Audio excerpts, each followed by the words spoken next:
Welcome back. The federal government is creeping up on a deadline to pass the federal spending bill, and they must do so by the end of the month before the federal government shuts down. Joining us now is the congressman who sits on the Appropriations Committee, Madison Representative Mark Pocan. And thanks so much for joining us. Yeah, thanks for having me, Will. Yeah, so we'll get to the budget in a second, but I want to ask quickly on an incident dealing with one of your own colleagues, Western Wisconsin Congressman Derek Van Orden. He made news in July for yelling at some Senate interns in the Capitol Rotunda, and I understand that you were able to see some surveillance video from that incident just this week. Can you tell us what you saw?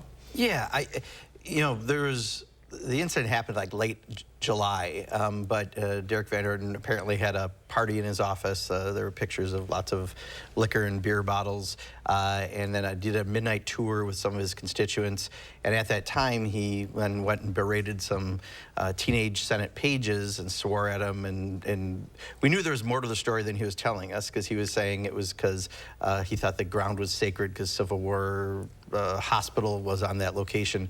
Long story short, we had asked to have the video released. The parents of the teens had asked that it not be, so they wouldn't get harassed online, which is very reasonable. So I went and looked at it, and even though there's no audio, I saw two different angles of it. Clearly, there was another group also doing a tour at midnight, oddly, in the Capitol, and when he started his yelling at the teens, they very quickly left the area. He continued to follow them across the rope line, follow them to the end of the room, and then when he came back, he went to his group and he did like a curtsy bow, put his arms out and did a bow. Again, that doesn't pass the smell test of you're doing it because you're concerned about the sacred ground of Civil War soldiers. Instead, he was kind of showing off. And I think what we've said all along is, this doesn't have to be a big story if he would just apologize, right? He probably had a few beverages. Many people in Wisconsin do, but they don't, make their office a frat house, and they don't do midnight tours and then berate and swear at teenage pages. So, if he would just apologize to them, apologize to his constituents, I think he could move on. But the fact that he's like doubled down and tripled down on this kind of now what appears to be a lie, it's a problem, because doesn't make Wisconsin look good when one of our members from Congress, Wisconsin Nice, and we've got the guy who's swearing at and chasing down teenage pages. It just doesn't make our state look good. And I do want to mention that we do have an interview request out to Congressman Van Orden for next week, but he has declined so far. Interesting, too, that this has landed in Congressman Brian Stiles' position as well, because he chairs a committee that kind of oversees House organization. Yeah, is there anywhere further that this is going with any kind of investigation that you know of at this point?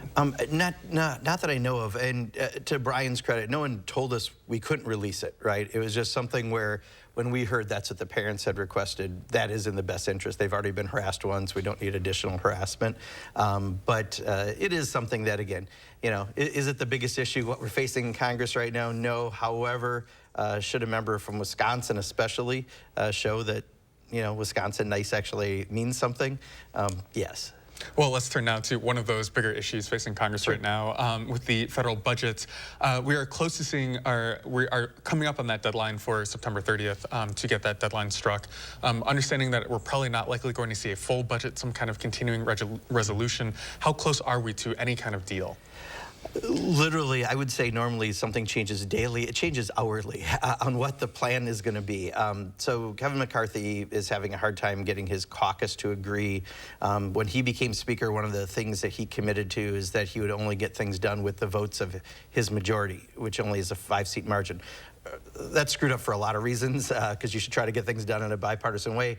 But because they're living by that rule and some other things that he gave away in order to become Speaker, he's having a hard time getting his caucus to do what really the 101 of our job is pass budget bills. We have to every year. That's why I serve on the Appropriations Committee. I think the big thing right now is they had difficulty this week yet again. We've actually had more votes pulled on appropriation bills than appropriation bills we've passed. So we've only passed one bill so far of the 12. And now their most recent thing, and again, this could change multiple times between now and September 30th, that they're going to do all 11 appropriation bills in the remaining handful of days that we have on the floor, which is impossible. You could say it on paper, but I know how long it takes if you actually open it up to amendments. I mean, any one of those bills usually takes a couple days to get done. If you have 11 of them left. That should be like 22 days. And last time I looked, we don't have that many days until the end of September. So I don't know what'll happen. We're prepared for a potential shutdown. Democrats have said we're willing to give extra time, do a continuing resolution which just continues funding government, but not throw in other things, just give more time for the job that they should have had done by September 30th.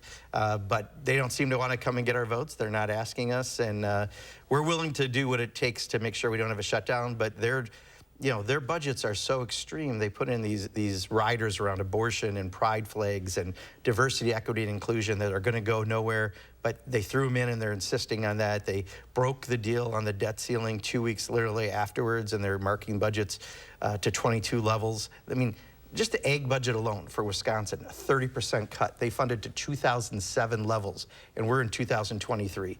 I mean, it's some dangerous budgeting they have out there, and I think that's why they're having a hard time getting this stuff passed. I was going to ask, as we went through a whole round of negotiation earlier this year on the debt ceiling, and my understanding was that some of the negotiation reached at that point was supposed to make this federal budget dealing earlier. That has kind of reverted back to the entrenched positions there. I can't think of another time in Congress where when they had a deal, they broke it. But this is the first time I've seen in my 11th year now. I'm watching Kevin McCarthy literally 2 weeks later break a deal that he negotiated. All we're saying is stick with what you negotiated as a deal, and we can get through this. But it's a weird time in Congress. I think anyone who watches TV can tell that. But it's even more weird if you actually serve there and watching this in a front row.